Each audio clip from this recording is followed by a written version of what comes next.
اور پھر متقین کا ہمیں امام بنا دے. متقین کا امام مطلب اولاد ایسی صالح پرہیزگار ہو کہ ہم ان کے امام ہوں. میرے عزیزو یہ دعا آپ کیا کریں.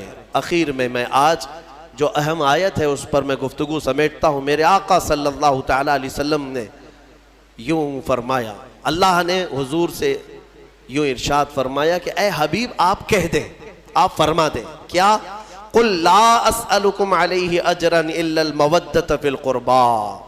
اے محبوب آپ فرما دیں دین کی تبلیغ جو میں نے تمہیں کی ہے, تمہیں دین دیا, ایمان دیا, قرآن دیا, نماز روزے سب سکھائے, ان سارے کاموں پر اے میری امت کے غلاموں میں تم سے اجرت نہیں مانگتا. حضور یہ فرما رہے ہیں میں اس پر کوئی معاوضہ نہیں مانگتا مگر ایک چیز کا سوال, وہ کیا ہے, میری اہل بیت سے محبت رکھنا. اہل بیت سے محبت, یہ حضور پاک نے فرمایا. کوئی چیز اجرت میں نہیں چاہیے, لیکن حضور پاک صلی اللہ علیہ وسلم اگر یہ فرما رہے ہیں کہ اہل بیت سے محبت, تو اندازہ کرو کہ کتنی اہم چیز ہے.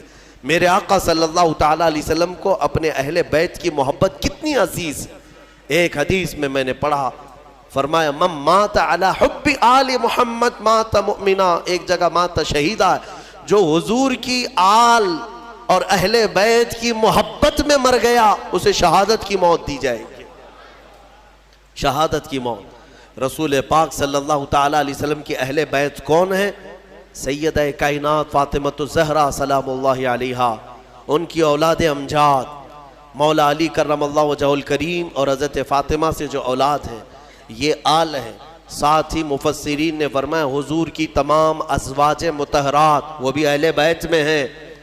حضور پاک صلی اللہ تعالی علیہ وسلم کی ازواج مطہرات اہل بیت میں ہیں. حضور پاک صلی اللہ تعالی علیہ وسلم کے دونوں چچا حضرت امیر حمزہ حضرت عباس اہل بیت میں سے, حضور کے گھر والوں میں سے. ان سب سے محبت رکھنا ہمارا ایمانی فریضہ ہے. اور فرمایا کہ جس کے اندر بغض ہے اہل بیت کا تو پھر وہ ایمان کے ساتھ دنیا سے نہیں جائے گا. بغض مت پالو. حضور فرماتے فاطمہ میرے جسم کا ایک ٹکڑا ہے, جس نے اس سے محبت کی اس نے مجھ سے محبت کی, اور جس نے فاطمہ سے عداوت کی اس نے مجھ سے دشمنی کی. اس نے مجھ سے دشمنی کی, اور رسول سے دشمنی پھر کون سا ایمان ہے. تو حضور پاک صلی اللہ تعالیٰ علیہ وسلم کی آل کی محبت ہمارے لیے بہت ضروری ہے, لیکن وہ محبت نہیں جو آج کچھ چوہے سکھا رہے ہیں. میں آپ کو صاف صاف بتاتا ہوں اہل بیت کی محبت یقیناً ہمارے لیے فریضہ ہے, لیکن غلو نہیں کرنا, اس میں ایسا مبالغہ نہیں کرنا کہ اہل بیت کو نبیوں کے اوپر پہنچا دیا یا پھر ان کو خدا کے درجے تک پہنچا دیا. وہ محبت کی بات میں نہیں کرتا. یقیناً ہماری اولاد, ہمارے جان, ہمارے مال, سب سے زیادہ ہم ہمارے رسول سے محبت کرتے ہیں, اور ان کے بعد ان کے اہل بیت اور صحابہ سے محبت, یہ ہمارے لیے ضروری ہے. اہل بیت حسنین کریمین رضوان اللہ تعالیٰ علیہ مجمعین, آپ اندازہ کریں میرے آقا صلی اللہ تعالیٰ علیہ وسلم کس قدر ان سے محبت فرماتے تھے, کس قدر محبت. یہاں تک کہ نمازوں میں بھی حضور پاک صلی اللہ علیہ وسلم دونوں شہزادوں کو ساتھ لے کر کے نماز پڑھتے تھے. حضور کا ایک جبہ تھا کافی چوڑا. حضرت ابو ہریرہ کہتے ہیں ٹھنڈیوں کے دنوں میں حضور پاک صلی اللہ علیہ وسلم اس جبے کو پورا اوڑھ کر کے آئے یا چادر اوڑھ کر کے آئے, لیکن اندر کوئی چیز محسوس ہو رہی تھی. حضرت ابو ہریرہ کہتے ہیں میں نے بہت دیر تک کوشش کیا کہ حضور کس چیز کو چھپائے ہوئے ہیں. بعد میں چادر ہٹی تو پتہ چلا حسن و حسین رضی اللہ تعالیٰ عنہ حضور پاک اپنے سینے سے چمٹا کر کے رکھتے تھے. میرے عزیزو, حضور نماز کے لیے جائیں تو کوئی ہے جس کی مجال جو حضور کی پیٹھ پر سوار ہو جائے؟ وہ حسین اعظم ہے. میرے آقا صلی اللہ تعالیٰ علیہ وسلم کی نماز کے عالم میں اگر وہ سجدے میں پیٹھ پر چڑھتے تو حضور سر نہیں اٹھاتے تھے, سر نہیں اٹھاتے. حالانکہ مسئلہ یہ ہے شریعت کا کہ اگر بچہ نماز پڑھنے کے دوران آ گیا تم ایک ہاتھ سے اس کو اٹھا کے سائیڈ کر سکتے ہو. اگر اچھل کود کر کے گود میں لٹک گیا تمہاری نماز, چھوٹا بچہ نہ سمجھ, تو تم ایک ہاتھ سے اس کو ہٹا سکتے ہو. شریعت نے یہ اجازت دی ہے، ماں کے لیے بھی ہے، باپ کے لیے بھی ہے۔ مصلی پر نماز پڑھتے وقت کبھی کبھار بچے سجدہ گاہ پہ آ کے بیٹھ جاتے ہیں، سجدہ کیسے کریں؟ حکم ہے کہ ان کو اٹھاؤ، سائیڈ کرو اور پھر سجدہ کرو، تمہاری نماز میں خرابی نہیں ہے۔ یہ مسئلہ تو ہے، لیکن میرے آقا صلی اللہ علیہ وسلم نے حسین اعظم کے سوار ہونے کے وقت نہ اپنی پیٹھ سے ہاتھ کھینچ کر کے ان کو الگ کیا، نہ ہی ہلا کر کے ان کو گرایا، بلکہ جب تک خود امام حسین اترے نہیں میرے آقا سجدے میں ہی رہے، لمبا سجدہ ہو جاتا تھا۔ یہ نازوں کے پلے ہوئے شہزادے کس کے ہیں؟ میرے آقا کے ہیں۔ اور پھر فرمایا میرے آقا نے کہ جنت کے پھول جس کو ریحان کہا جاتا ہے، سب سے زیادہ خوشبو ان پھولوں کی ہوتی ہے۔ میرے آقا صلی اللہ علیہ وسلم فرماتے ہیں جنت کے وہ ریحان کوئی دنیا میں ہے تو وہ حسن و حسین ہے۔ کیونکہ صحابہ نے پوچھا حضور پاک صلی اللہ علیہ وسلم، ہم بھی بچوں کو چومتے ہیں نا، بوسہ دیتے ہیں، کبھی ان کے گال پہ بوسہ دیا، کبھی ان کی گردن پہ دیا۔ حضور پاک صلی اللہ تعالیٰ علیہ وسلم اپنے نواسوں کو بوسہ نہیں سونگھتے تھے، یوں گردن کے پاس قریب لے جا کر سونگھتے تھے اور چہرے کو سونگھتے تھے۔ بوسہ لیتے ہیں نا، چومتے ہیں، چومنا بھی ثابت ہے، بوسہ لینا بھی ہے، لیکن سونگھتے تھے۔ صحابہ کہتے کہ یا رسول اللہ صلی اللہ علیہ وسلم آپ ان بچوں کو سونگھتے ہیں؟ کہا ہاں، یہ جنت کے ریحان ہیں، یہ ریحان ہیں، یہ میرے لیے دنیا میں جنت کے ان پھولوں میں سے ہیں، ان کی خوشبو سونگھی جائے گی۔ ان کے مقامات جس قدر بیان کریں وہ کم ہے۔ ہر سال محرم میں اہل سنت و جماعت کا یہ شیوا رہا ہے کہ اہل بیت کی بارگاہ میں ہم ہر سال حاضری دیتے ہیں بیانات کے ذریعے۔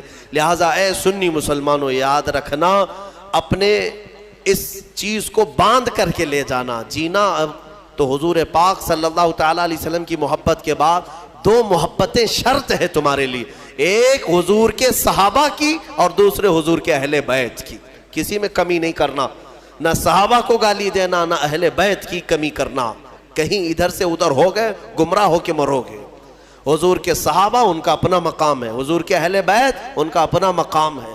نبی پاک صلی اللہ تعالیٰ علیہ وسلم کے گھر والوں کی جو عزت قرآن میں بیان کی، اللہ فرماتا انما یرید اللہ لیذہب عنکم الرجس اہل البیت ویطہرکم تطہیرا۔ بے شک اللہ یہ چاہتا ہے اے حبیب کہ آپ کے گھر سے ہر گندی چیز کو پاک کر دے، دور کر دے، اور تمہارے گھر والوں کو خوب پاک و ستھرا کر دے۔ اسی لیے حضرت فاطمہ کو کیا کہتے معلوم ہے؟ سیدہ طیبہ طاہرہ۔ طاہرہ کا مطلب ہوا نہایت ہی پاک۔ میں ایک آپ کو یہ بات دے کر کے رخصت ہوتا ہوں، اس بات سے آپ اندازہ کر لیں گے، مزے کی بات ہے۔ حضور پاک صلی اللہ علیہ وسلم گرمیوں کے دنوں میں دوپہر کے وقت حضرت ام سلیم ایک صحابیاں ہیں، ان کے گھر جاتے تھے، حضرت انس کے۔ ام سلیم یہ صحابیاں ہیں، خدمتگار تھی حضور کی۔ وہ کہتی ہیں کہ حضور جب میرے گھر آتے سوتے، گرمی زیادہ ہوتی تو پیشانی پر پسینے جمع ہوتے اور ٹپکنے لگتے۔ حضرت ام سلیم وہ پسینے کی بوندیں جمع کرتی تھی اور شیشی میں بھر لیتی تھی۔ ایک دن حضور پاک بیدار ہوئے، پوچھا ام سلیم یہ کیا کر رہی ہے؟ وہ کہتی ہیں یا رسول اللہ صلی اللہ علیہ وسلم اس کو میں حفاظت سے رکھتی ہوں، مدینے میں جب بھی کسی کے گھر میں شادی ہوتی ہے تو دلہنوں کو ہم یہ عطر کے طور پر لگاتے ہیں۔ اللہ، صحابہ کا عقیدہ ہے دلہنوں کو عطر کے طور پر، اور اس میں جو خوشبو ہے وہ کسی بھی خوشبو میں نہیں آتی، نہ کستوری میں، نہ مشک میں، نہ عنبر میں، کسی میں نہیں۔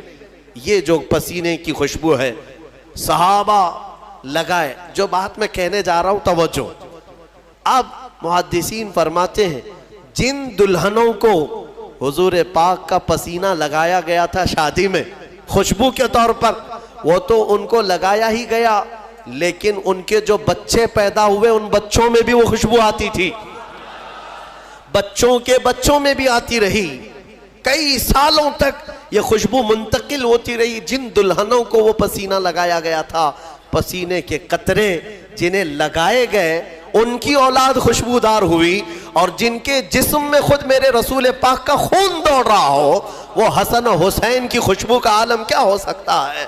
اسی لیے ہمارے امام اعلیٰ حضرت فاضل بریلوی فرماتے ہیں، واللہ جو مل جائے میرے گل کا پسینہ، مانگے نہ کبھی عطر نہ پھر چاہے دلہن پھول، کیا بات رضا اس چمنستان کرم کی، زہرا ہے کلی جس میں حسین و حسن پھول۔